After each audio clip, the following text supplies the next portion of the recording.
단체 교섭이라는 것은 노동조합과 사용자 또는 사용자 단체가 어떤 양자의 단체적 자치를 전제로 근로자의 임금이나 근로시간 그 밖에 어떤 근로조건에 관한 협약의 체결을 위해 가지고 대표자를 통한 집단적 타협을 모색하고 또 체결된 협약을 관리하는 절차와 행위를 통틀어 얘기합니다. 근데 이 단체 교섭이란 어원이 어디서 유래됐는가 하면 집단 거래라는 말에서 유래가 되었습니다. 자, 노동조합 측 입장에서는 자신들이 제공하는 노동을 가장 좋은 시장에서 가장 높은 가격으로 판매하기 위함이고, 사용자 측 입장에서는 임금에 대해서 최대한 생산성을 높이는, 즉 임금 코스트 대비 제일 유리한 근로자의 노동력 확보를 위한 거래라는 겁니다. 따라서 근로자 측에 있어서는 교섭의 주체가 노동조합이라는 하나의 단체이고, 또 교섭은 노사 당사자의 개별 비밀 교섭이 아닌 다수의 대표들에 의한 공개 교섭이라는 점에서 단체 교섭이라고 부르는 겁니다. 이 단체 교섭은 이해가 대립하는 노동조합과 사용자 또는 그 단체 간의 어떤 힘의 관계를 배경으로 하는 서로의 거래인 것이죠. 자, 그러다 보니까 이 단체 교섭은 몇 가지 어떤 특징을 지니고 있습니다.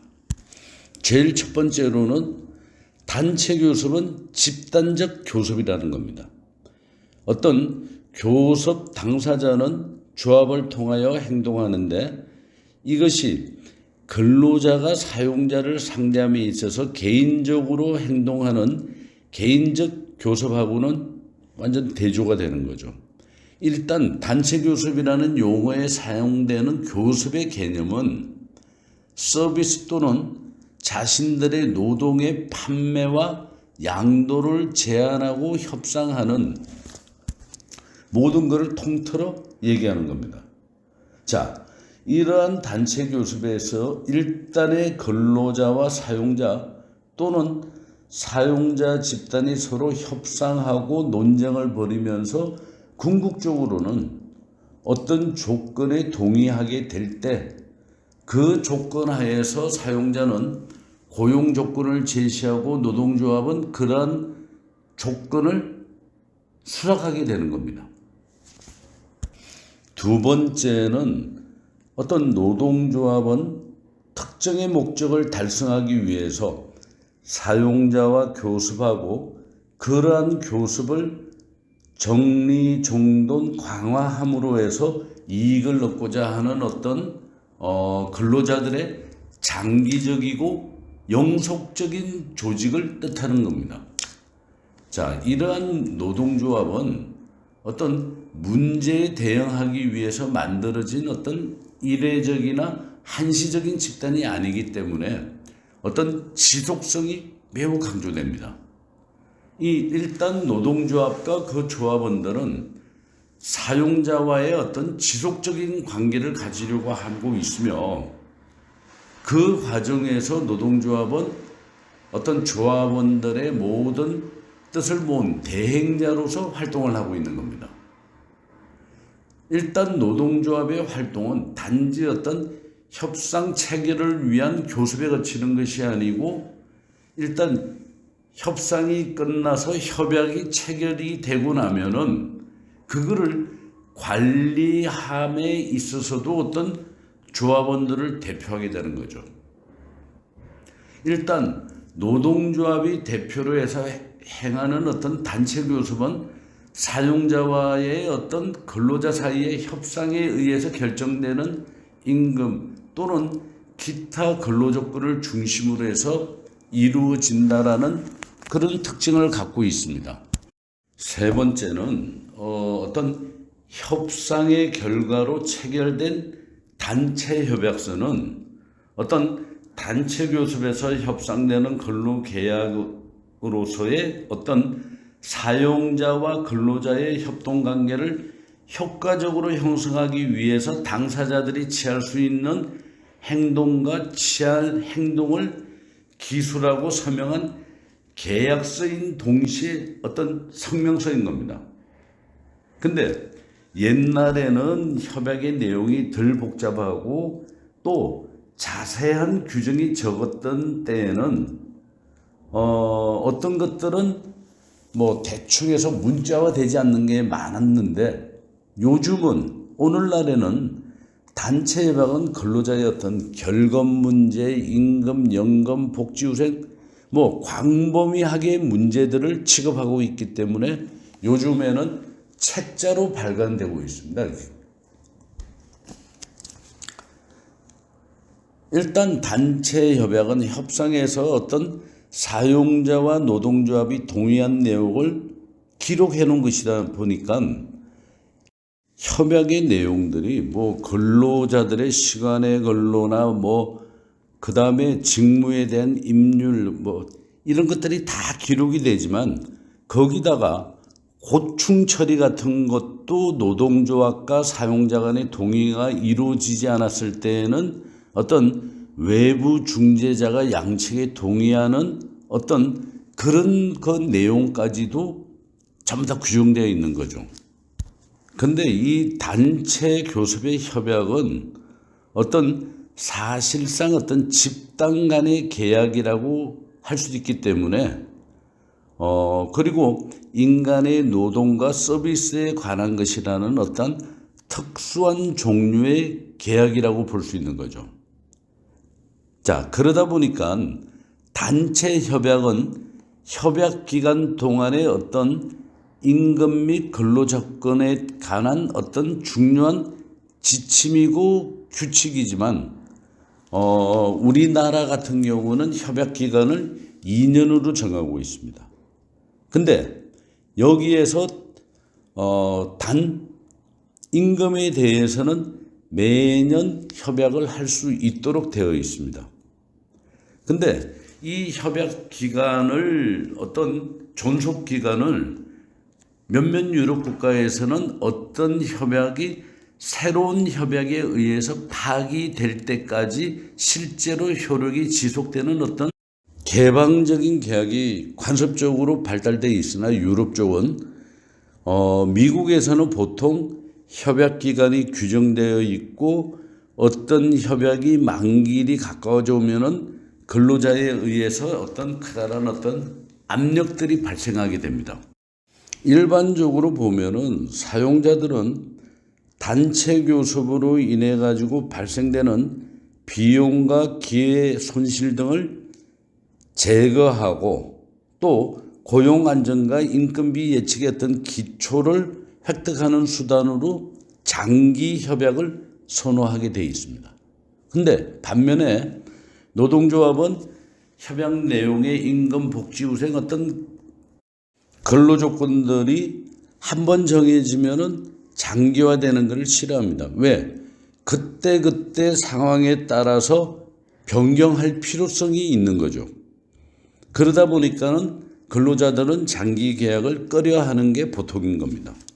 하지만 근래에 와서는 전 세계적으로 어떤 협약의 기간이 길어지는 경향이 아주 많습니다. 미국에서도 장기 협약의 어떤 경향이 뚜렷하게 나타나고 있고요. 하지만 우리나라는 2년으로 한정되어 있습니다. 자, 이러한 특징들을 가진 단체 교섭이 오늘날 노사관계에 있어서 중요하게 여겨지는 것은 산업평화 유지와 노사 공존 공용의 어떤 방향을 유도하는 불가결한 요소가 되고 있기 때문입니다. 그런데 이렇게 하고 있는 단체 교섭은 어떤 법적인 모태는 헌법에 명시가 되어 있는 거죠. 헌법 제31조에 보면 근로자의 단결권, 단체 행동권, 단체 교섭권, 이 노동 상권을 근로자의 어떤 기본권으로서 보장을 하고 있는 거고, 또 법적으로는 노동조합 및 노동관계조합법에도 분명히 명기가 되어 있습니다. 그러니까 국가적으로 법률로 명시되어 있는 단체 교섭이다 이거죠.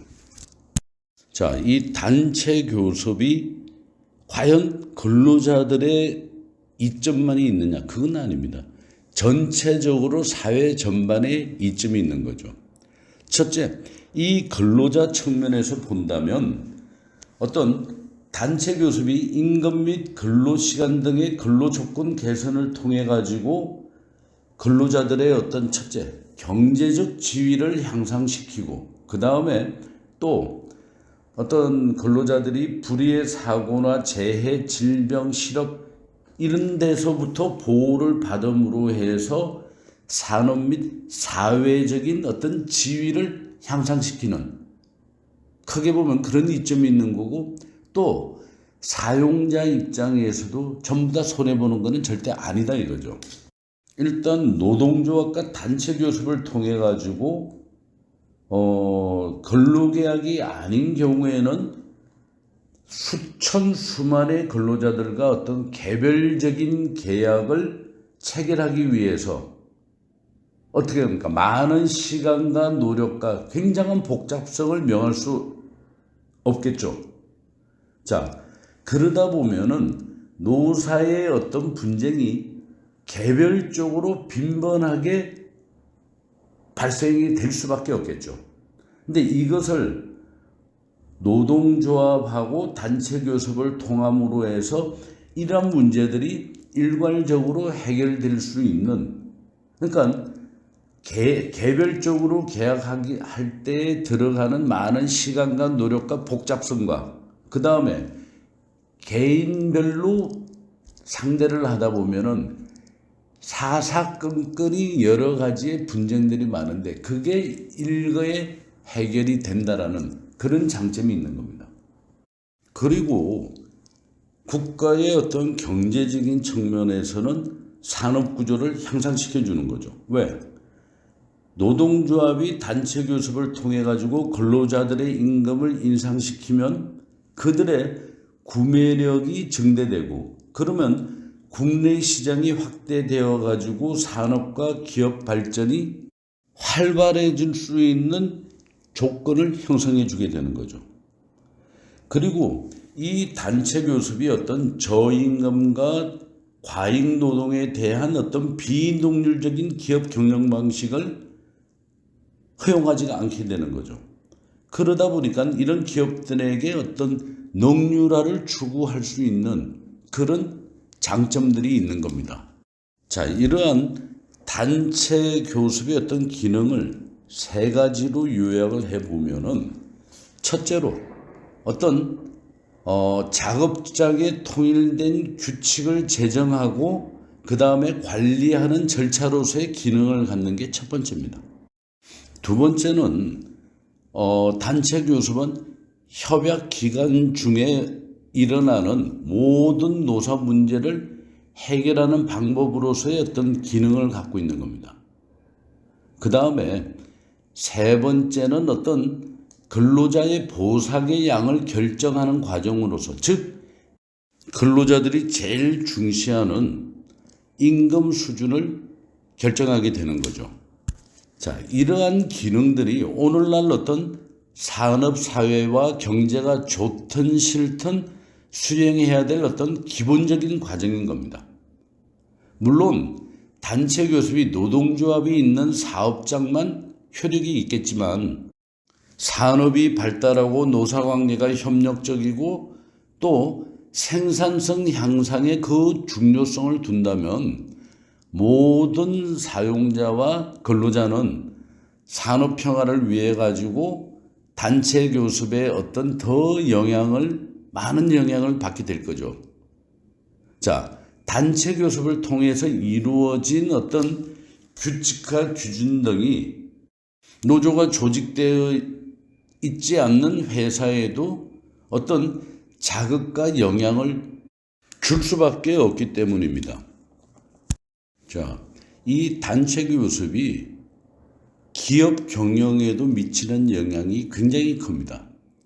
자, 첫째로 어떤 근로 조건을 통일적으로 형성하는 기능을 갖고 있습니다. 그러다 보니까 근로자의 욕구나 불만들을 조정할 수 있는 기능이 있는 거죠. 일단 노동조합이 조직 내에 근로자의 어떤 욕구와 불만을 검토해 가지고 그걸 다 모아 가지고 어떤 정책적 배려를 가해 가지고 취사 선택을 하게 되어 있습니다. 자, 그러다 보니까 근로자의 요구를 종합해 가지고 사용자에게 제출함으로 해서 단체 교섭이 시작되는 겁니다. 만약에 단체 교섭이 행하지 않았다면은 근로자의 욕구나 불만은 각각 개인별로 여러 가지 형태로 나타남으로 해가지고 전체적으로 사기 저하는 물론이고 또 생산성 저하를 가져오고 그러다 보니까는 근로자들의 결근 이직 등의 어떤 원인들이 되겠죠. 두 번째는 근로조건의 어떤 통일적 형성입니다. 이 노동조합이 근로자의 힘을 집단적으로 조직하고 통제함으로 해서 사용자와 단체 교섭을 하게 되는 거고, 자, 그러다 보니까 근로조건은 개별적인 근로자에 의해서 제각각 결정되지 않음으로 해가지고 통일적으로 형성됨으로 해서 노사 간의 어떤 공동체 의식을 가질 수가 있는 거죠. 그 다음 세 번째는 경영 합리화를 조정하게 됩니다. 이건 뭐냐? 단체 교섭의 어떤 중심 과제는 근로 조건의 결정에 있어서 어떤 경영의 어떤 제반 분야에 중대한 영향을 미칠 수가 있다라는 얘기입니다. 자, 예를 들어서 단체 교섭을 하게 되면은 임금 인상은 당연시 되는 거고요. 그러다 보니까 임금 수준의 인상은 일단 생산 원가의 정대라는 측면에서 사용자한테 압박을 가져오겠죠. 그리고 반면에 급여가 올라간 종업원들은 사기양양과 어떤 의욕이 넘쳐날 거고요. 그러다 보면은 사용자는 어떤 생산 원가의 증대라는 압박을 받으면서 경영 합리화에 더욱더 신경 쓸 거고, 그 다음에 사기가 양양된 종업원들은 생산성 향상이라는 어떤 효과를 가져오게 되는 거죠. 그러다 보니까는 단체 교섭이 경영 합리화의 어떤 조정 기능의 열쇠가 되기도 한다, 이 얘기인 겁니다. 그 다음 네 번째의 어떤 노사의 공동체 의식 조성이라는 것은 단체 교섭을 통해 가지고 노사 간에 서로 속에 있는 의사소통을 도모함으로 해갖고 서로 상대방을 약간씩이나마 이해하게 되는 거고 상호 협력 무드가 조성이 되겠죠. 그러다 보니까는 근로자가 그동안에 사용자에 갖고 있던 불만과 욕구가 어느 정도 하향 조정될 거고, 또한 사용자는 경영의 어떤 합리화로 생산성이 향상되게 됨으로 해가지고 기업 안에서 서로 노사 간에 우리는 하나다라는 공동체 의식이 조성됨으로 해서 어떤 기업은 발전을 꾀할 수 있는 기회를 만든다, 이런 얘기인 것입니다. 자, 그러면 이 단체 교섭의 내용을 한번 나눠서 한번 알아보도록 하겠습니다. 일단 단체 교섭 제도라는 것은 협약의 체결과 협약의 관리, 이 두 가지를 기본 골격으로 하고 있습니다. 이거를 2대 골격이라고도 얘기하는데, 2대 기본 골격. 자, 일단 단체 협약의 체결이라는 것은 임금 및 노동시간, 작업 조건 등에 관한 근로자와 사용자 간의 협약 체결을 위한 협상의 과정이고, 단체 협약의 관리라는 것은 체결된 협약을 관리하는 단계로서 주로 보면은 이 안에 들어있는 게 고충 처리 및 중재를 하는 과정인 겁니다. 요거는 다음 장의 그림을 보고 디테일하게 이렇게 설명을 드리겠습니다만은 어떤 큰 2대 골격으로서는 단체 교섭 안에는 단체 협약의 체결과 단체 협약의 관리라는 크게 나눠서 두 가지의 2대 골격을 갖고 있다라고 기억하시면 될 것입니다. 이 그림은 우리가 단체 교섭의 2대 골격인 협약의 체결과 협약의 관리를 전 과정을 도표화로 그림으로 표시한 겁니다. 우리가 여기서 보면은 노동조합과 사용자가 서로 노동권과 경영권을 가지고 협상을 벌립니다. 이때 협상이 결렬되면은 여기에서 우리가 표에서 보면은 중재가 두 군데서 중재가 나옵니다. 첫 번째, 협약을 체결하는 과정에서 결렬되면은 중재를 하고 그 중재도 안 되면은 이제 힘의 대결로 들어가는 거죠. 근로자는 파업을 하는 거고 사용자는 직장 폐쇄를 하는 그런 단계로 가는 거고 거기서 또 중재가 성공하면은 협약 체결에 가는 거고 그 다음에 일단 협약서를 작성하고 난 후부터는 협약 관리에 들어갑니다. 이 협약 관리라는 거는 어떤 고충 처리가 주 대부분이 되는 거고 이때도 고충이 처리가 안 됐을 때는 중재에 들어가는 거고요. 그러니까 여기에서 권리 중재와 이익 중재에 대해서는 뒤에서 다시 또 자세히 설명을 드리겠습니다만은 위 그림에서 보시는 바와 같이 1, 2, 3, 4까지는 협약을 체결하는 과정을 도식화한 거고 5번은 협약을 체결한 후에 협약 관리에 관한 사항들이 여기에 들어가는 겁니다.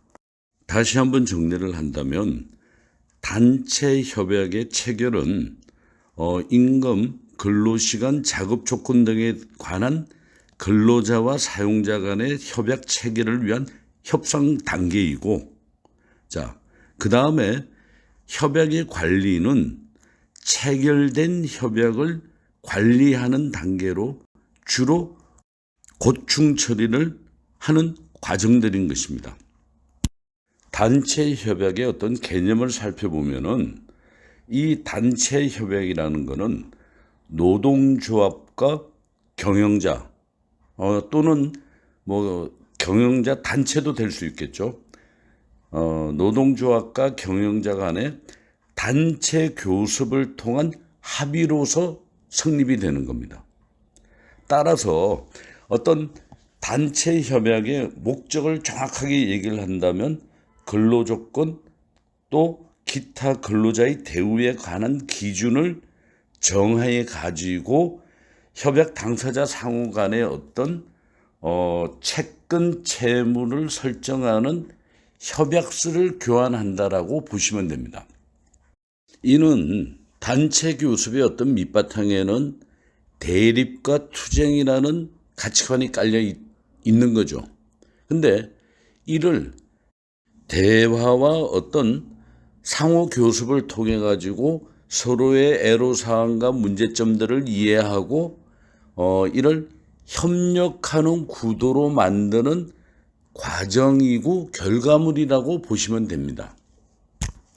그리고 이 단체 협약이 노사관계에 미치는 영향으로서는 여러 가지 기능을 갖고 있고 이익을 주고 있지만 대표적인 단체 협약의 어떤 기능은 첫 번째, 근로조건 개선 기능과 평화적 기능, 합리화 기능이 있습니다.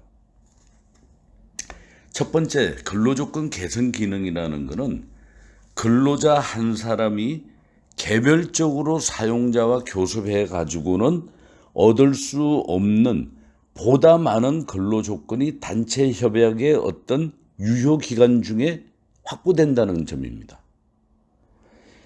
어떤 단체 협약이라는 게 근로자 단체인 노동조합이 자신들의 세력이나 쟁의 행위라는 투쟁력을 배경으로 해가지고 일방적으로 이루어진 것이 아니고 어떤 당사자 간의 어떤 공동의 목표와 사회적 합의가 단체 협약에서 정해진 근로조건상의 기준을 만족시키면서 근로자 개인과 사용자 사이의 어떤 교섭에서 기대할 수 있는 것보다는 더 좋은 근로조건을 확보하는 그런 계약을 얘기하는 겁니다.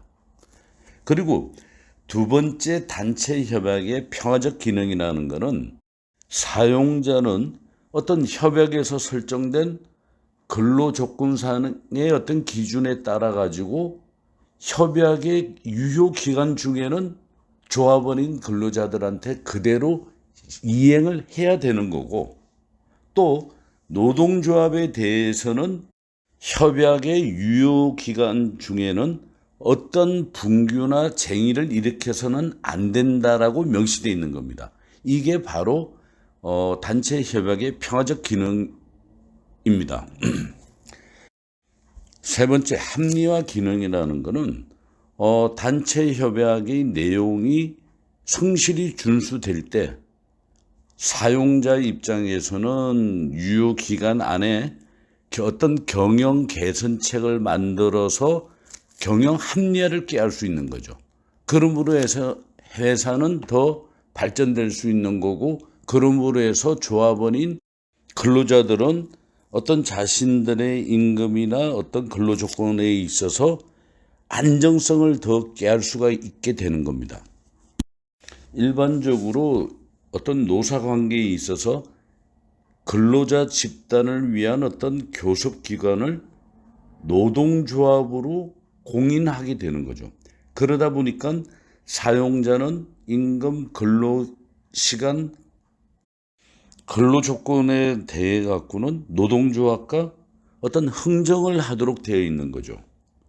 근데 이 단체 교섭이라는 거는 보면은 전형적으로 사적인 계약 형식을 취하고 있는 겁니다. 어떤 정부가 관여해서 정부가 공인을 하거나 이게 아니기 때문에, 그러다 보니까 노사 쌍방이 성락하는 계약상의 합의를 맺고 그 계약 기간 동안에 이를 서로가 준수하도록 법으로 되어 있는 거죠. 근데 이 단체 교섭이 보통 일반적인 거래 관계보다는 훨씬 복잡한 과정을 거칩니다.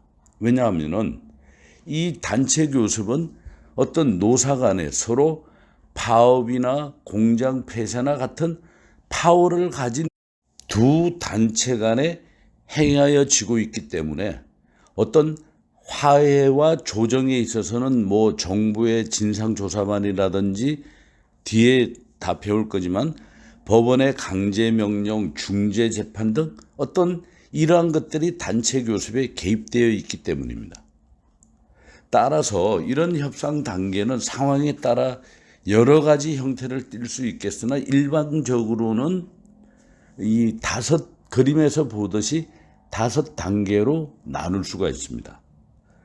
첫 번째가 선행협상 단계, 그 다음에 두 번째가 협상팀 구성, 그 다음에 협상 전략의 수립, 협상 전술의 실시, 그 다음에 노사 간의 단체 협약을 체결하는 이런 과정을 거치게 되어 있습니다.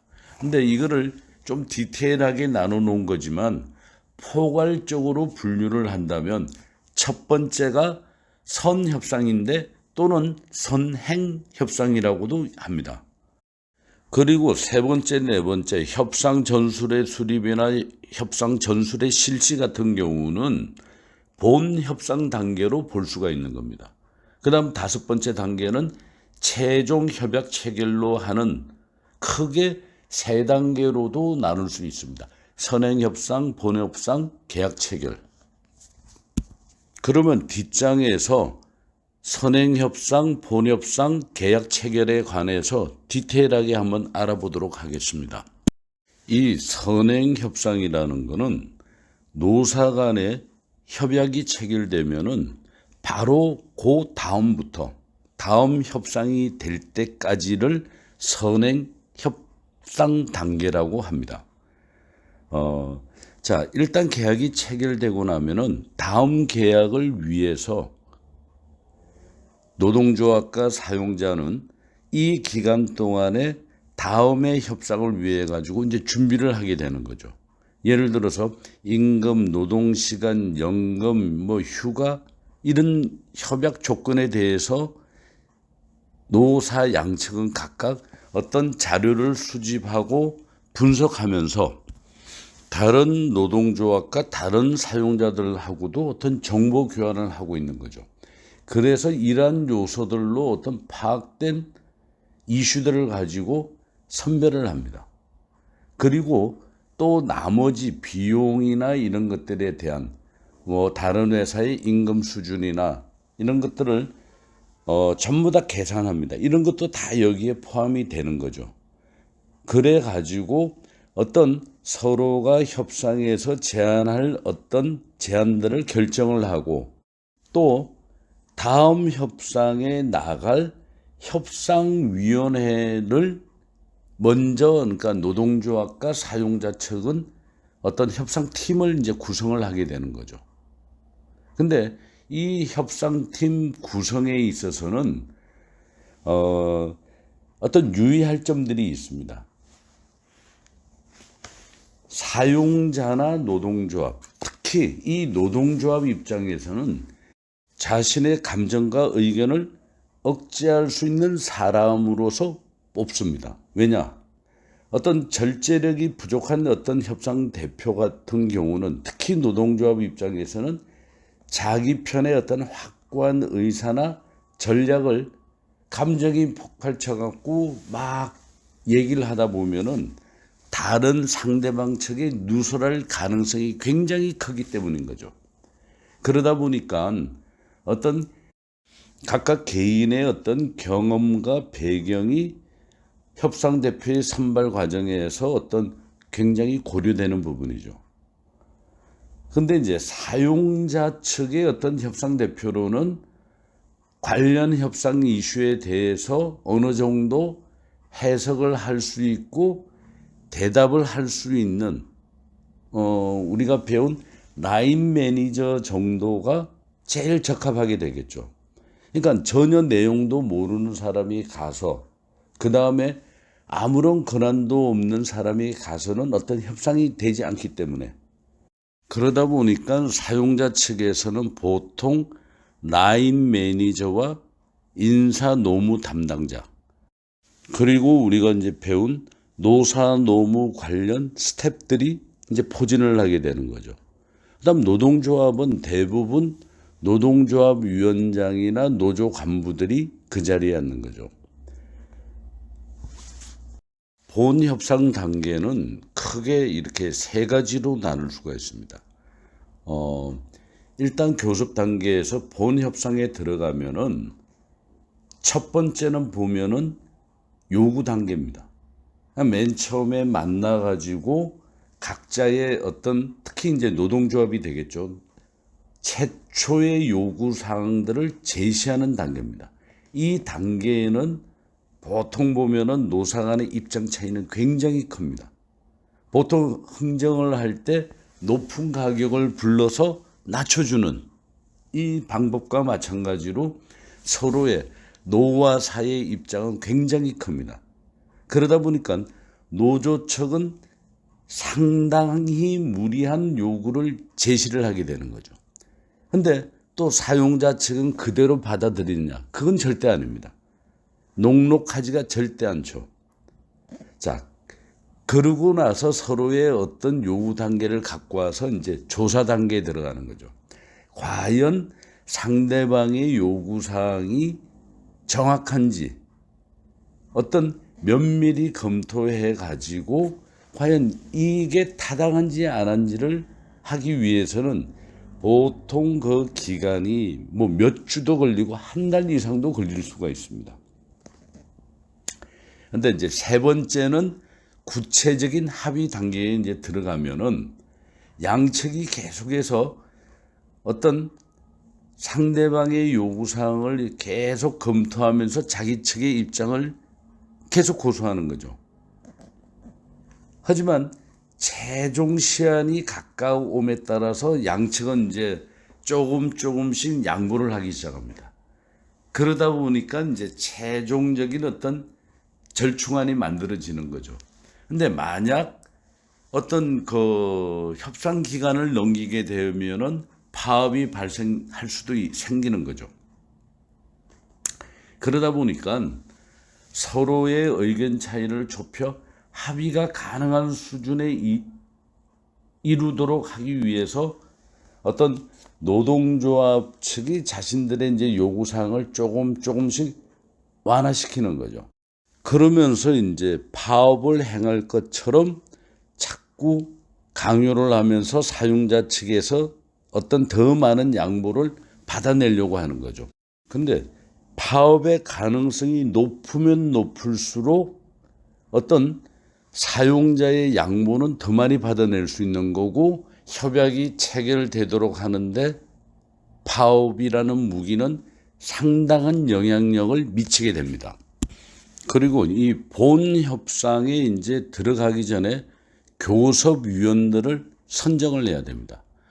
앞장에서 협상위원들을 구성을 했지만 그 구성원들 안에서 실질적인 교섭을 할 위원들을 선정을 하는데 이거는 노동조합 측의 선정 방법과 사용자 측의 선정 방법은 틀립니다.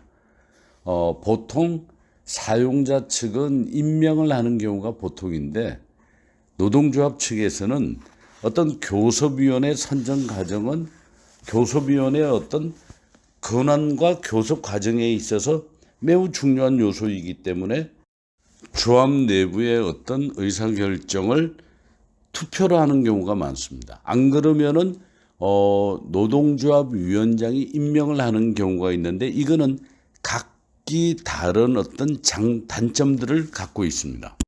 여기에서는 임명과 선출이 있지만은 또 다른 하나는 절충형까지 있습니다. 이 교섭위원회 선정 방식은 어떤 노동조합의 규모나 노동조합 지도부의 어떤 역량에 따라서 매우 틀리게 나타납니다. 임명 방식은 노동조합 위원장의 파워가 강할 때는 노동조합 위원장이 임의적으로 임명을 해버리겠죠. 하지만 대부분은 선출을 하는 경우가 많습니다. 그 다음에 이 절충형이라고 얘기하는 것은 노동조합 위원장이 반은 임명하고 반은 선출에 의해서 뽑는 그런 방법을 얘기하고 있는 겁니다. 자, 그러면 각각의 장단점을 보면은 노동조합 위원장이 교섭위원들을 임명하는 경우에는 이들이 실질적으로 어떤 대표성을 띠고 있기 때문에 교섭 전략과 전술을 과감하게 운영하면서 추진할 수가 있겠죠. 서로의 호흡도 잘 맞을 것이고요. 하지만 어떤 합의안을 도출해 가지고 조합원들한테 비준을 받으려고 했을 때 비준 받기가 좀 어려운 점이 있죠. 니들끼리 다 짜고 했느냐라는 어떤 색안경을 끼고 보는 그런 경향들이 있기 때문에 비준을 받는데 어떤 어려움이 있는 그런 단점도 있습니다. 그리고 이제 교섭위원들을 선출하는 경우에는 몇 가지 문제점들이 있습니다. 첫째, 어떤 전문적인 능력이 있는 사람이 선출되기가 좀 어렵다는 그런 문제가 있는 거죠.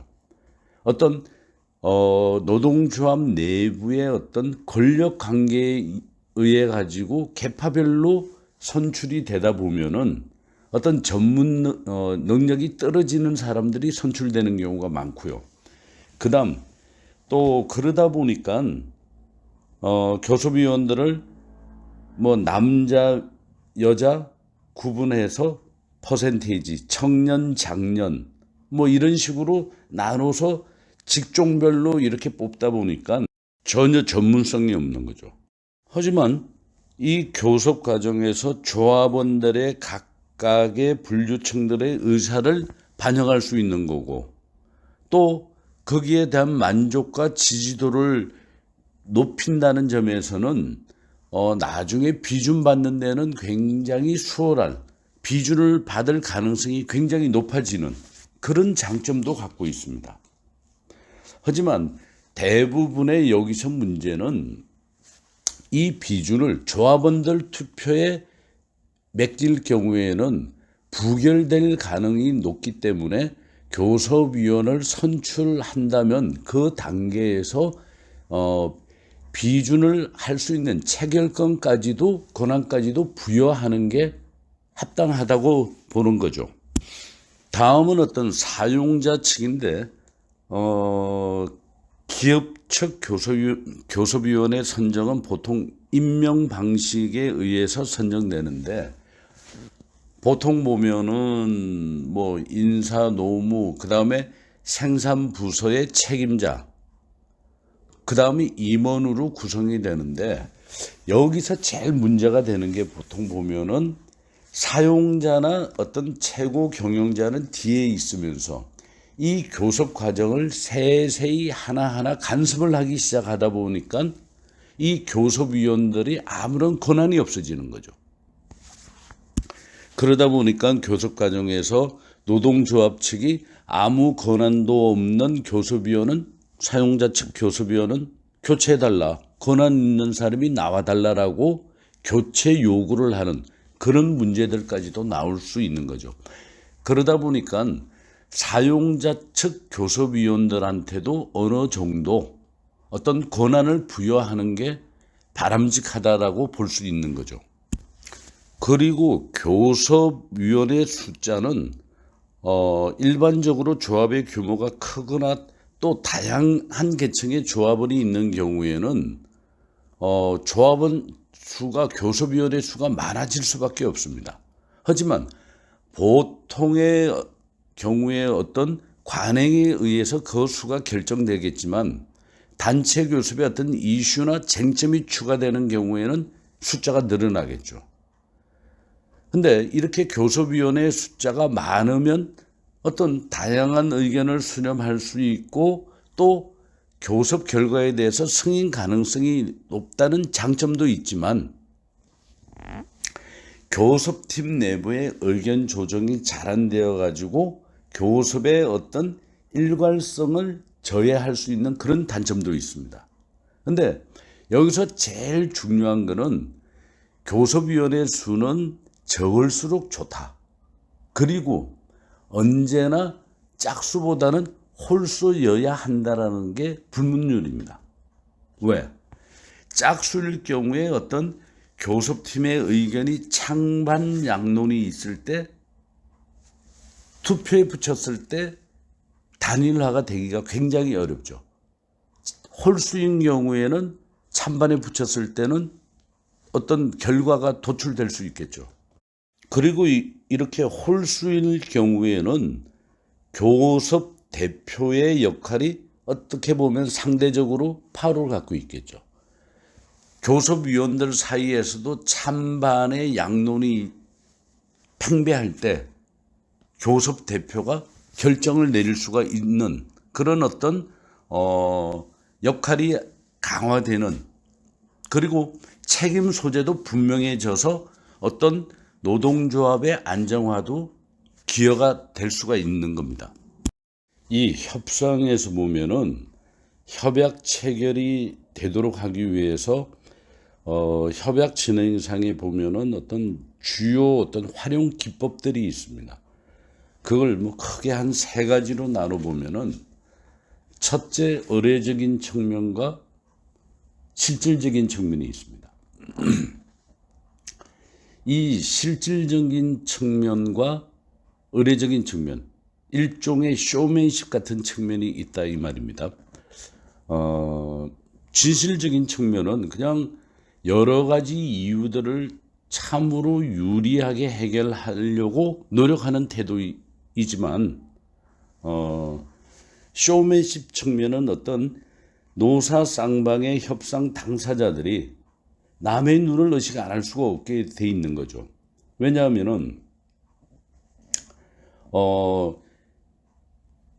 사용자 측에 나온 경영진들은 주주들한테 그들이 최선의 노력을 다하고 있다는 것을 보여야 될 것이며, 또 노동조합 측의 노조 간부들 역시 종업원들을 위해서 어떤 최선의 노력을 다하고 있다는 것을 보여줘야만 이들이 다음에도 다시 어떤 자신의 자리를 보존하고 영위할 수가 있어지겠죠.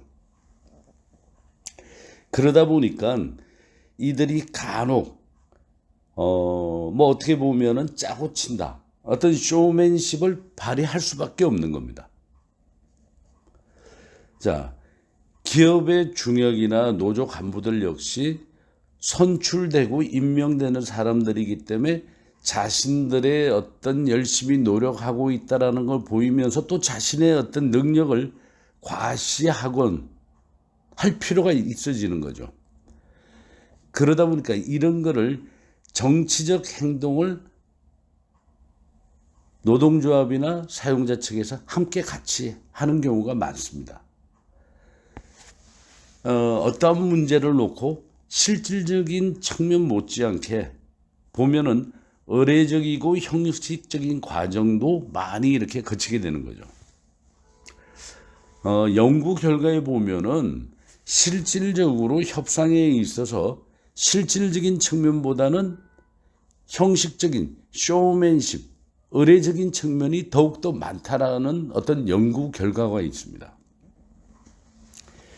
어떻게 보면은 실질적으로 이렇게 노동조합 위원장을 지내신 분의 얘기를 들어봐도 이미 협상에 들어가기 전에 최종 타협점은 미리 정해 놓는 경우가 많답니다.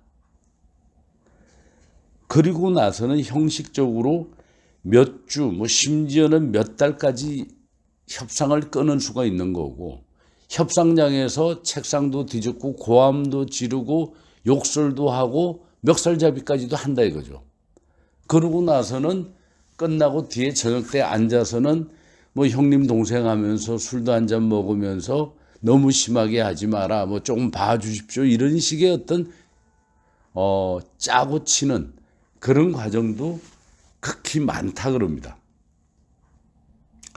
근데 이런 현상들은 대기업 노동조합, 특히 자동차, 제철, 화학, 고무 같은 강력한 노동조합, 강성 노동조합에 있어서 이런 점이 더욱더 많다 그럽니다.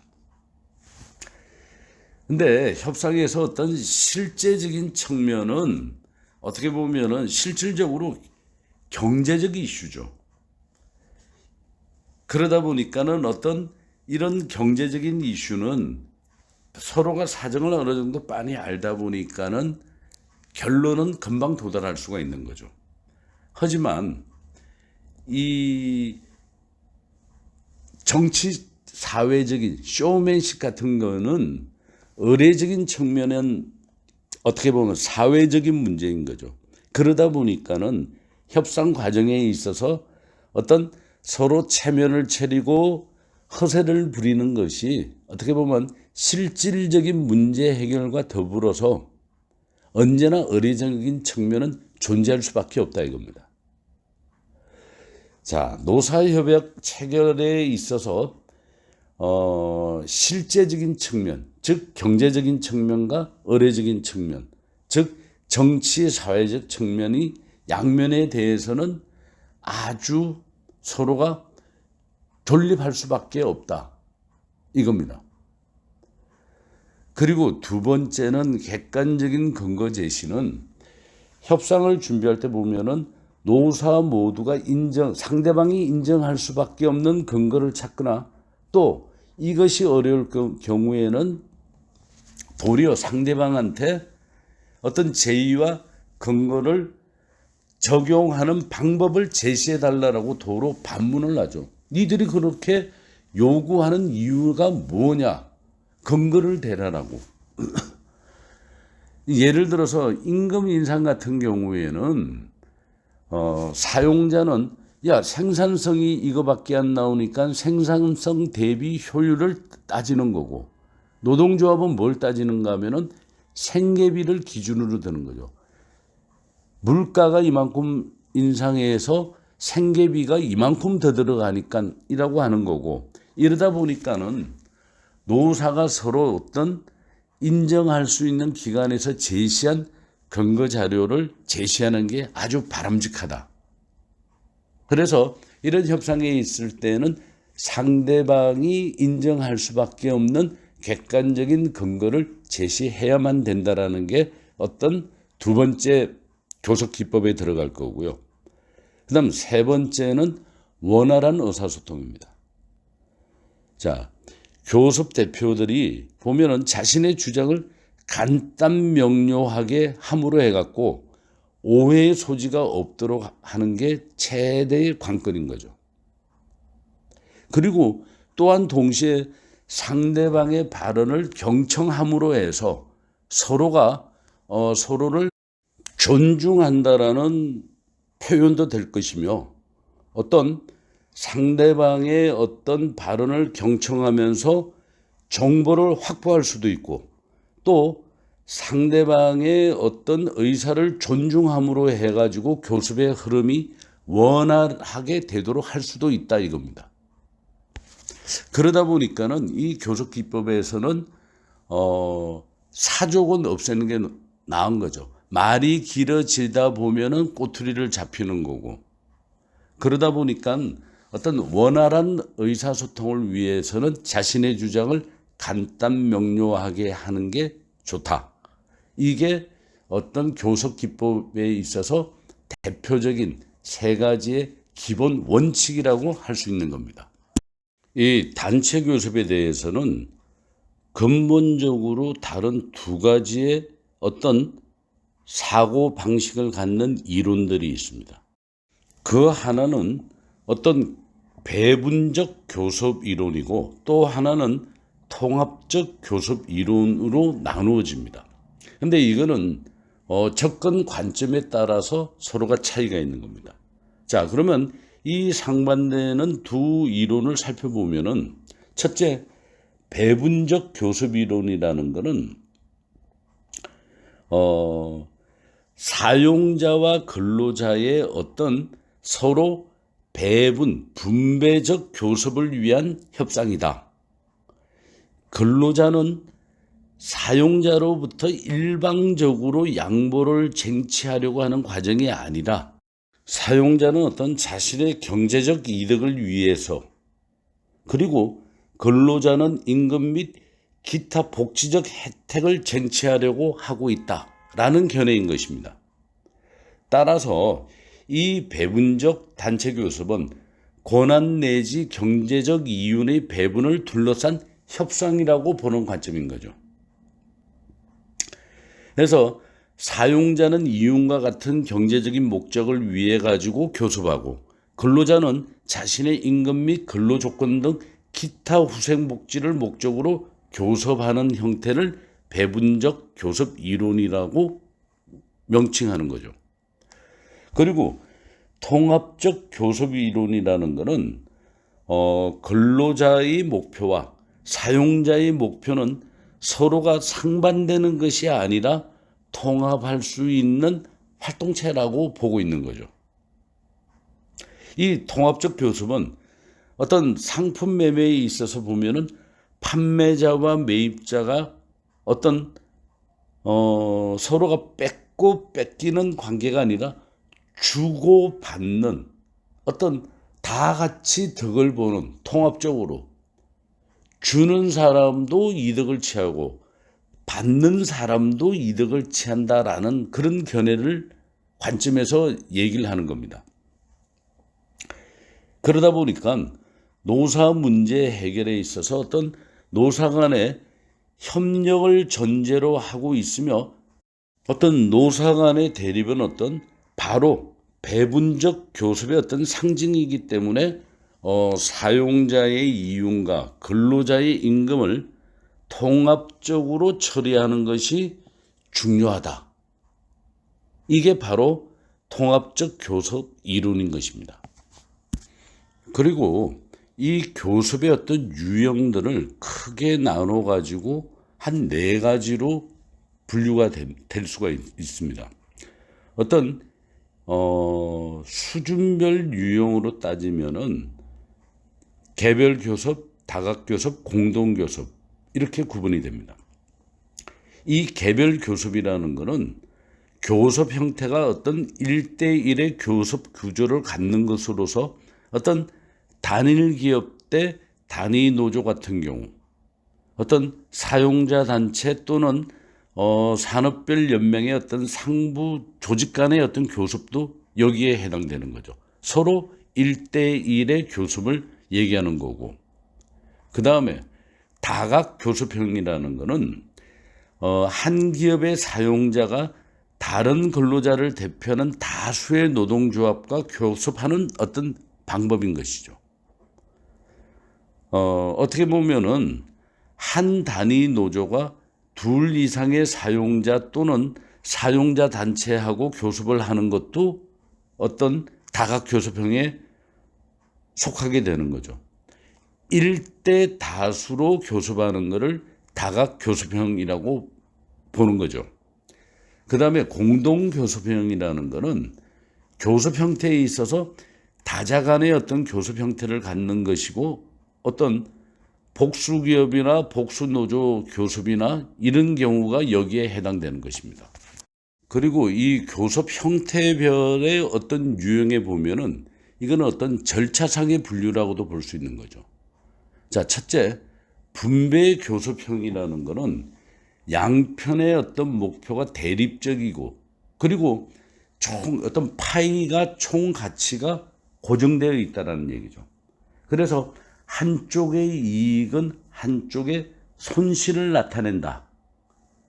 즉 제로섬 게임의 어떤 교섭을 얘기하는 것을 얘기하는 거고, 이 통합 교섭형이라는 것은 교섭 당사자 간의 어떤 보면은 이익이 상충하는 게 아니라 이해되는 공통사항이 많이 있는 상태 하에서 하는 교섭, 즉 포지티브섬 게임 하에서 교섭을 얘기하는 걸 얘기하는 거죠. 이 통합 교섭형의 어떤 경우 같은 경우는 보면은 노사협력 관계가 어느 정도 형성되어 있어 가지고 서로 간의 정보의 공유도 이렇게 가능하며 어떤 노사 공동 결정과 같은 어떤 방식으로도 나아갈 수가 있는 거죠. 독일의 어떤 노사 공동 결정 제도 같은 경우가 여기에 해당될 수 있는 거죠.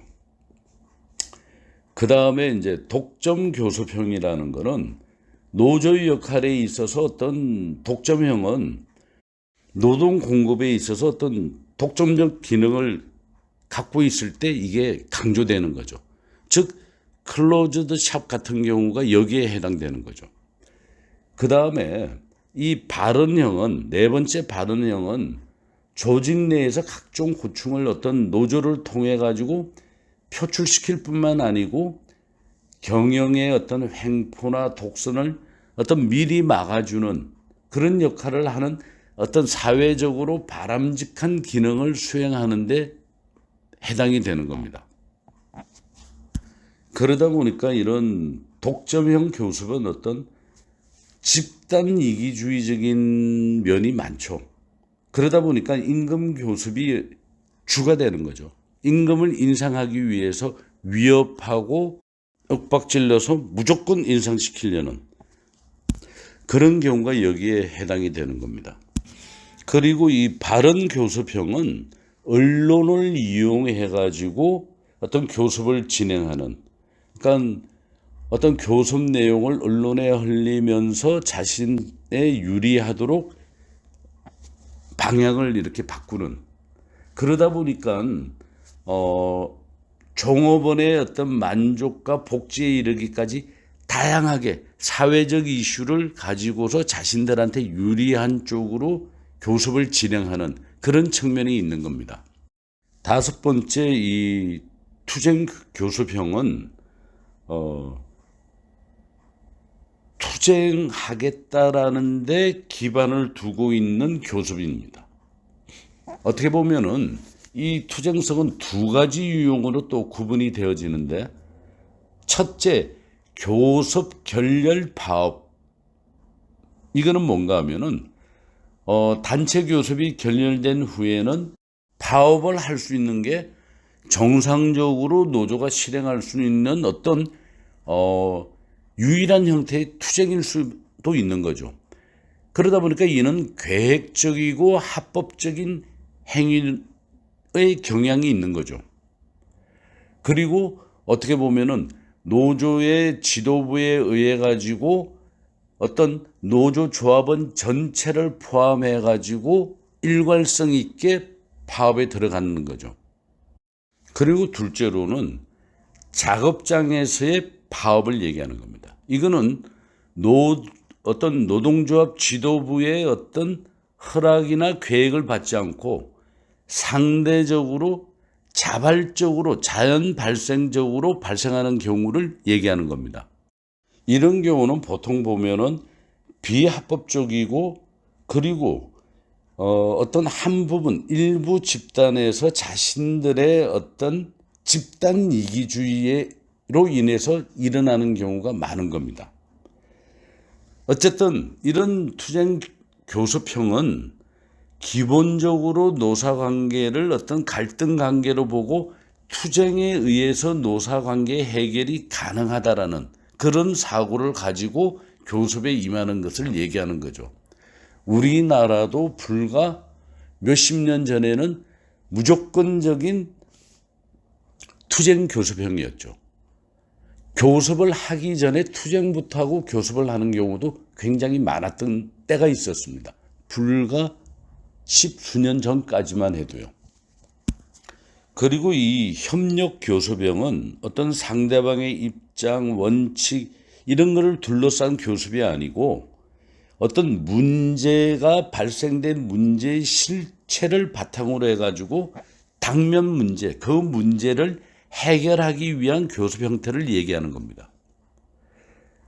이는 실제 어떤 문제에 관한 협상 또는 원칙론적 협상이라고도 불리기도 하는데 양 당사자 간의 어떤 서로가 관용과 양보를 기초로 해가지고 상호 협동에 기초한 어떤 협동적인 교섭을 얘기하는 겁니다.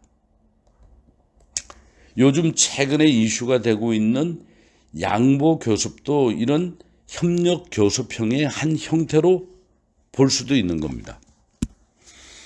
그리고 왈통과 매커시는 단체 교섭의 유형을 분배적, 통합적, 태도 형성적, 내부 조직적 이렇게 구분을 또 했습니다.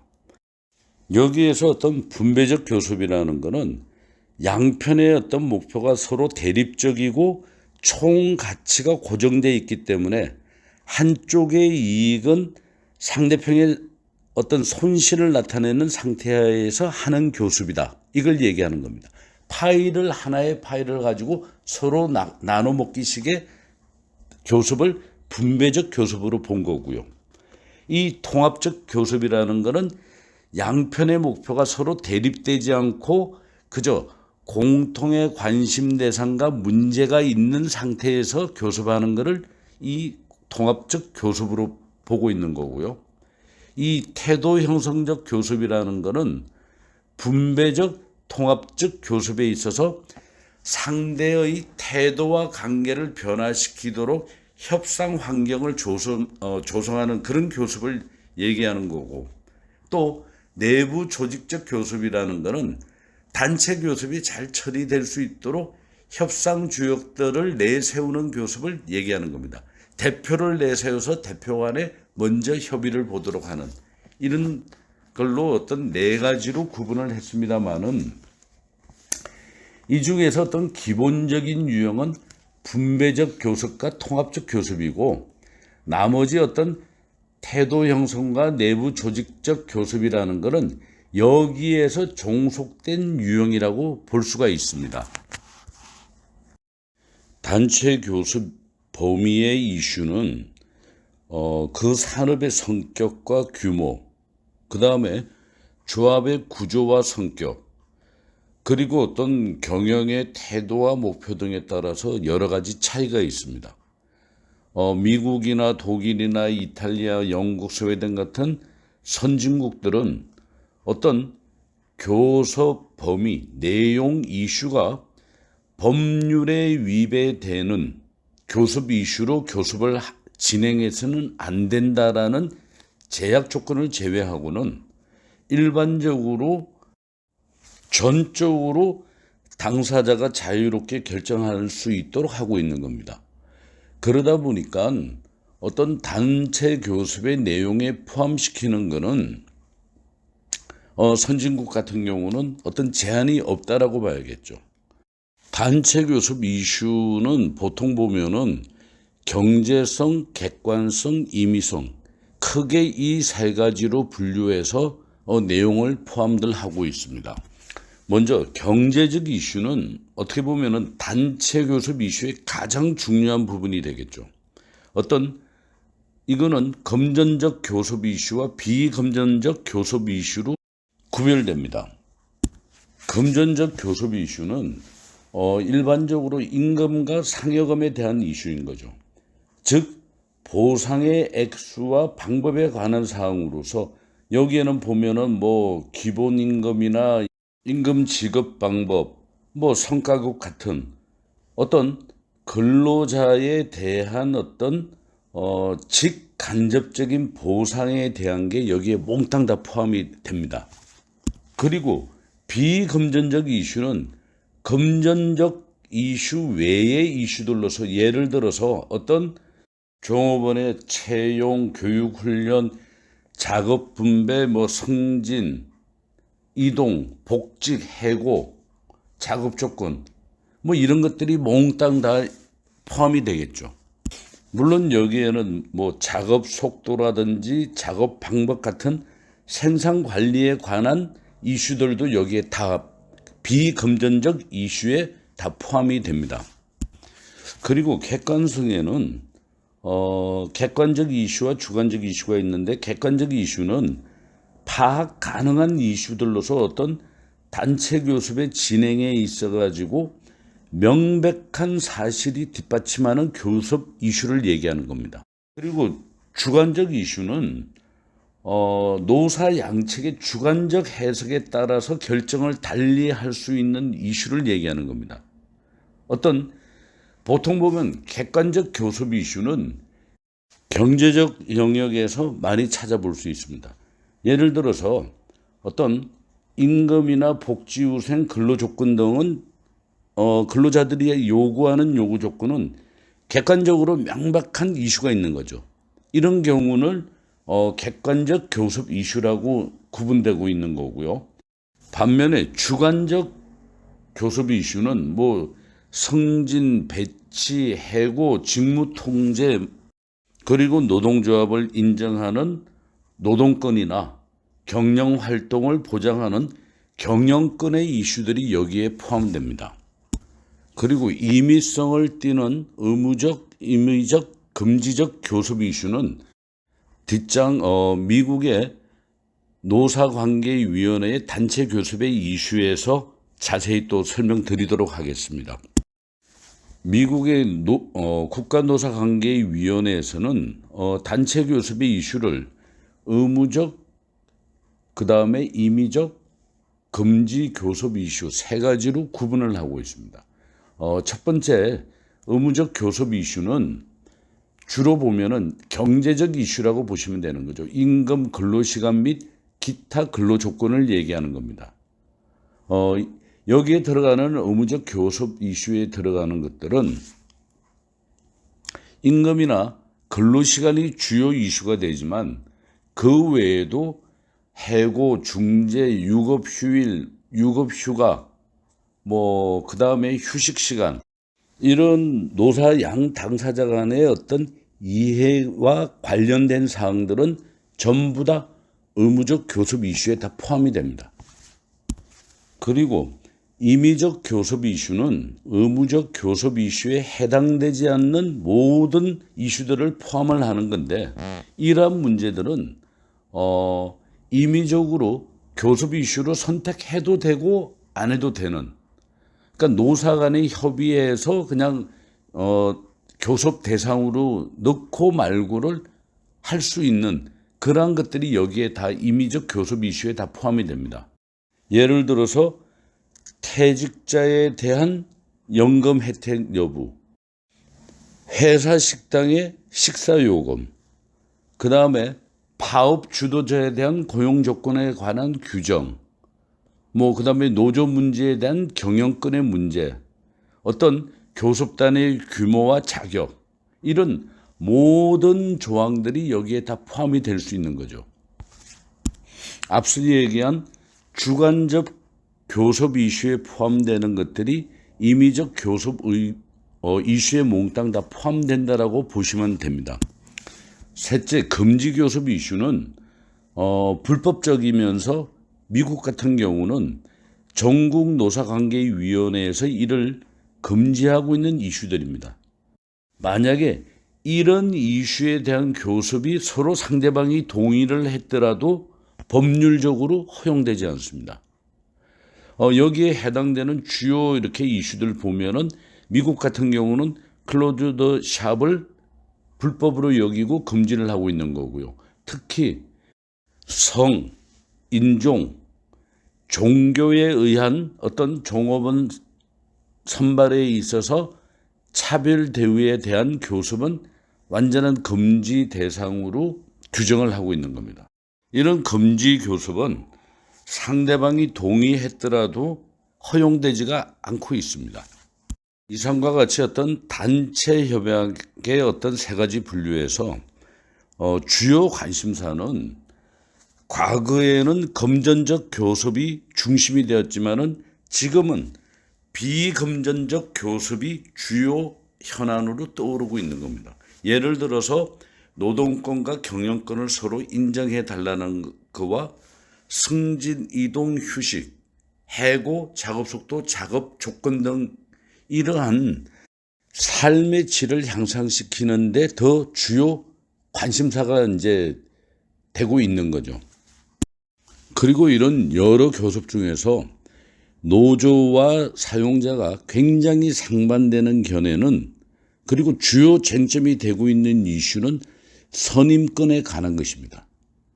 이 선임권이라는 것은 연공 서열을 주장하는 것으로서 어떤 승진, 배치, 전환, 휴직, 복직 이런 조합원의 근로자들의 어떤 직무 변경이나 승진에 있어서 이 노동조합은 장기 근속한 근로자들에게 우선권을 주는 원칙을 요구하고 있는 거고, 사용자는 이런 연공서열에 의한 선임권보다는 능률에 의한 성과권을 주장하고 있는 거죠. 서로가 굉장히 상반되는 견해를 보이고 있는 거고 주요 이슈가 되고 쟁점이 되고 있는 사항들입니다. 왜냐하면은 이 노동조합 입장에서는 오랜 기간 동안 조합 활동을 하고 또 충성도가 높은 조합원을 우선적으로 우선권을 주는 것이 조합에 유리하고 그의 충성도를 더 높일 수 있는 방안이 될 수 있지만, 또 사용자 입장에서는 젊고 능력이 있는 직원들이 생산 효율에 있어서는 성과가 더 높게 나타나기 때문에 성과권을 주장을 하고 있는 거죠. 그러다 보니까 주요 요즘에 이슈가 되고 쟁점이 되고 있는 것은 노동조합 측의 연공서열주의에 기반을 둔 선임권 주장과 그 다음에 사용자 측의 능률을 우선시하는 성과권이 굉장한 이슈가 되고 서로 대립이 되고 있는 상황입니다. 자, 미국을 우리가 살펴봤지만 우리나라는 미국과 달리 이 단체 교섭 범주에 관해 가지고 명확한 법 규정은 두지 않고 있습니다. 다만 노동법 제2조 4호 어떤 노동조합의 정의에서 보면은 근로조건의 유지, 개선, 기타 근로자의 경제적, 사회적 지위의 향상을 도모함을 목적으로 하는 단체라고 하고 있기 때문에 단체 교섭의 어떤 대상이 광의의 어떤 근로조건 전반으로 해석이 되고 있습니다. 그러니까 이와 같이 어떤 우리나라의 경우에는 노사관계 전반을 교섭 대상으로 하고 있기 때문에 미국처럼 강제적 교섭 조항을 명문화하고 있는 미국 제도에 비해서는 융통성은 있습니다. 하지만 이 단체 교섭 사항을 둘러싸고 분쟁을 일으킬 소지가 많죠. 왜냐하면 노와 사가 서로 입장이 차이가 나는 거죠. 여러 건마다 분쟁이 일어날 수가 있는 거죠. 어떤 명문화된 게 없고 니들 알아서 해라라고 굉장한 융통성을 주다 보면은 예를 들어서 어떤 징계위원회는 노는 그거는 교섭 사항이다. 교섭 대상이다. 단체 교섭의 징계 사항에 대해서 넣자 그러는 거고 사용자 측에서는 무슨 소리냐. 그거는 경영권이다. 경영 권한인데 왜 교섭 대상에 넣느냐. 이런 식의 분쟁은 많습니다. 자, 그렇다면은 우리나라 노조는 어떤 단체 교섭 대상에서 어떤 관심을 보일 것 같습니까? 이 한국노총 산하의 278개 제조업 사업장에 어떤 단체 협약 분석 결과를 한번 살펴봤습니다. 그러다 보니까 사업장 규모에 따라서도 틀리고 여러 가지 재미있는 결과가 나오고 있습니다. 일단 사업장 규모에 따라서 1000명 이상의 사업장, 주로 중견기업 이상이 되겠죠. 100%가 단체 교섭사항을 명시를 합니다. 근데 이 교섭사항 중에서 임금 및 근로조건이 90%로 제일 많았고 그 다음이 조합활동에 관한 사항이 60.45%고 그 다음에 단체 협약의 체결이나 갱신에 관한 게 51.4%, 복리후생이 45.2%, 그 다음에 어떤 산업안전 및 재해가 44.6%, 그리고 그 외에 기타를 보면은 생산기계 속도 및 작업 강도가 8.47%가 있고 생산 실적 및 경영 성과가 약 7.9%. 자, 이 결과를 놓고 본다면은 대부분의 단체 교섭 사항을 명시를 하는 게 대부분이었고요. 근데 여기서 우리가 결과를 보면은 임금 복리후생 어떤 경제적인 조항이 주를 이루고 있으나 비금전적인 사항인 어떤 복리후생이나 산업재해에도 굉장히 많은 관심을 보인다는 것을 알 수가 있습니다. 그만큼 경제가 발전되면서 아직도 금전적인 문제가 중요시 되지만은 어떤 복리후생이나 산업재해 등 기타 어떤 복지에 관해서도 그리고 개인의 시간적인 생산 속도나 어떤 작업 강도 이런 비금전적 사항도 많은 관심을 기울임을 우리가 알 수가 있는 겁니다. 요도는 단체 협약을 이 그림과 같이 9개 영역으로 구분해서 설명하고 있습니다. 이 9개를 앞에서 언급한 3가지 영역으로 나누어서 볼 때 노동조합의 안정과 인정, 그 다음에 경영의 인정은 노동 및 경영권 인정 과제의 어떤 범주에 속한다고 볼 수가 있겠죠. 그 다음에 임금이나 부가급이나 뭐 규율, 고정, 승진, 배치 전환 이런 거는 인사관리상의 어떤 과제의 범주에 속한다고 보시면 될 거고요. 여기서 나오는 4번 근로시간 같은 경우는 어떤 생산관리상 어떤 과제의 범주에 속한다고 보시면 될 것 같습니다. 자, 근데 1번 여기에서 노동조합의 안정과 인정이라는 것은 대부분 보면은 어떤 노동조합의 지위를 인정하고 안정시키기 위한 조항으로서 노동조합이 굉장히 강조하는 조항들이죠. 즉, 뭐 예를 들어서 클로즈드 샵, 유니온 샵, 메인테넌스 샵 이런 어떤 샵 제도, 그 다음에 체크오프 제도 등과 같이 어떤 노동조합을 안정시키고 강화할 수 있는 내용들이 제1번으로 포함되어 있습니다. 경영권의 안정은 어떤 노조의 안정과 인정에 맞서는 내용이라고 보시면 됩니다. 그러니까 노동조합이 강화됨에 따라서 어떤 노동조합한테 자신들의 경영권을 빼앗길 위험이 있다 해가지고 어떤 사용자들이 경영에 대한 어떤 안정을 확립시키기 위해서 만든 조항들입니다.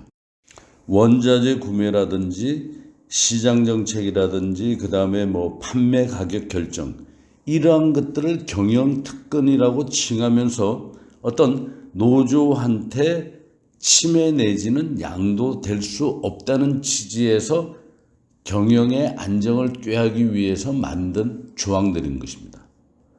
그 다음 세 번째는 임금에 대한 것은 어떤 단체 협약의 가장 대표적인 조항이 될 수 있겠죠. 기본임금이라든지 특별임금 이런 협정에 관한 것들이 여기 다 포함되는 겁니다. 그러니까 어떤 협정 기간 동안에는 각 직무에 대한 임금 수준 및 방법, 직급 구분 등이 여기에 다 포함되는 거죠. 어떻게 보면 노동조합 입장에서는 가장 중요시하는 조항들 중에 하나가 될 수 있는 거죠. 그리고 근로시간 같은 경우는 임금과 아주 밀접한 관계를 갖고 있는 거죠. 어떤 보면은 근무시간이나 잔업시간, 교대시간 등에 대한 규정하고 그에 따른 보수 및 부가급부를 여기에 다 확립시키기 위해서 포함시키는 겁니다. 그 다음 부가급이라는 것은 급여 외에 어떤 대표적인 게 복리후생이라고 보시면 되고요. 자, 여기에서 나오는 6번의 규율이라는 것은 개별 종업원 입장에서는 대단히 중요한 내용입니다. 왜냐하면 이 조항은 경영자가 설정하는 겁니다.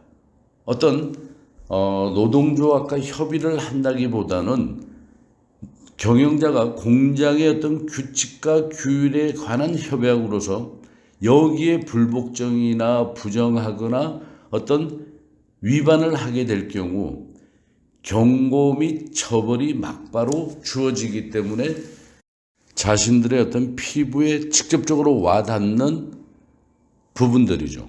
예를 들어서 집이 뭔데 지각에 관해서 처벌을 강화하겠다 그러면 어떻게 됩니까? 굉장히 조심스러워지고 신경 쓰이는 부분이 되겠죠. 그리고 이 고충권은 어떤 고충에 대한 범위부터 시작됩니다. 그러므로 임금 인상권 같은 경우는 여기 고충에서는 제외됩니다. 이 고충 처리라는 것은 보통 보면 어떤 통상적으로 불공평한 대우를 호소하는 것이기 때문에 종업원에 의해서 어떤 서면으로 제출된 불평불만도 전부 다 고충으로 다 간주되는 거죠. 근데 대부분의 고충이라는 것은 단체 협약 계약서에 어떤 해석하고 적용하는 데에 어떤 문제점으로 야기되는 것들이죠. 요거는 뒤에 가서 더 자세하게 한번 설명을 드리도록 하겠습니다. 그리고 승진 배치 전환 해고 복직에 관해서는 전번 장에서 설명드렸듯이 노조는 선임권을 주장하고 사용자들은 성과권을 주장하면서 굉장히 예민하게 대립하는 그런 조항들이기도 합니다. 그리고 마지막으로 계약 유지 기간은 대부분 2년 단위로 구분되고 있지만은 임금 협상에 관해서는 1년 단위로 되어 가고 있고 요즘에서는 점차적으로 장기화되어 가고 있는 그런 추세에 있는 겁니다.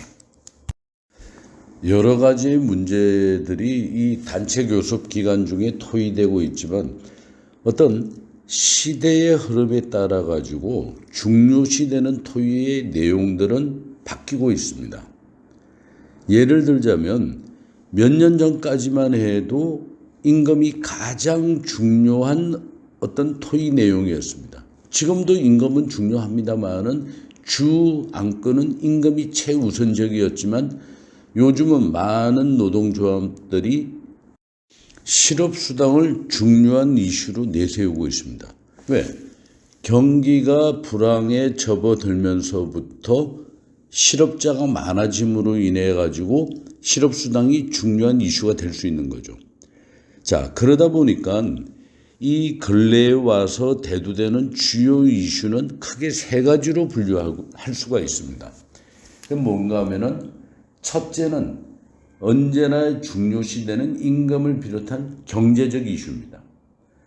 두 번째는 기술적 이슈입니다. 이거는 기술 변화가 급변하다 보니까는 기술적 이슈가 되는 거고, 그 다음은 세 번째는 사회 정신적 이슈, 즉 경제적 이슈, 기술적 이슈, 사회 정신적 이슈 세 가지로 크게 구분이 됩니다. 표와 같이 이거를 디테일하게 이렇게 풀어놓고 보면은 한 6가지로 구분이 되어질 수가 있는 거죠. 자, 일단 경제적 이슈는 제외하고 기술적 이슈를 보면은 기술 변화에 따른 어떤 자금률의 설정에 관한 이슈가 제철이나 중공업, 철도, 수송 이런 중화학 분야에서 계속해서 새로운 시설과 방법이 도입되면서부터 문제가 생기는 거죠. 우리가 앞장에서 얘기한 한국노총 산하 278개의 제조업 사업장에서 단체 협약의 어떤 교섭 사항을 얘기할 때 생산 기계 속도 및 작업 강도가 8.47%라 그랬습니다. 이 문제는 새로운 설비가 도입되면 도입될수록 생산 속도가 빨라지겠죠. 빨라지면 작업 강도가 높아지는 거고, 그러다 보면은 직원들이, 근로자들이 어떤 피로감을 굉장히 많이 느낄 수밖에 없는 겁니다. 그리고 요즘 어떤 공정의 자동화로 인해서 소위 인간성 회복 문제가 아주 또 만만찮게 대두되고 있습니다. 그리고 우리가 6번에 나오는 생산성 교습 또한 두드러지게 부각되는 문제점 중에 하나입니다. 왜 그런가 하면은 이 생산성 교습에서는 노동조합과 사용자의 어떤 입장이 서로 완전히 상반되는 거죠. 그러니까 노동조합이나 노동자 입장에서는 생산 강도는 더 세지고 생산량이 더 많아지면 수익은 더 많을 텐데 하다 보니까 반감을 갖는 거죠. 또 경영자 입장에서는 노동조합이 잘 따라주지 않는다는 또 불만도 갖고 있는 거고, 그러다 보니까는 이 6번의 생산성 교섭 같은 경우는 노사가 어떤 협약을 맺을 때 핵심 사항으로 2가지를 듭니다.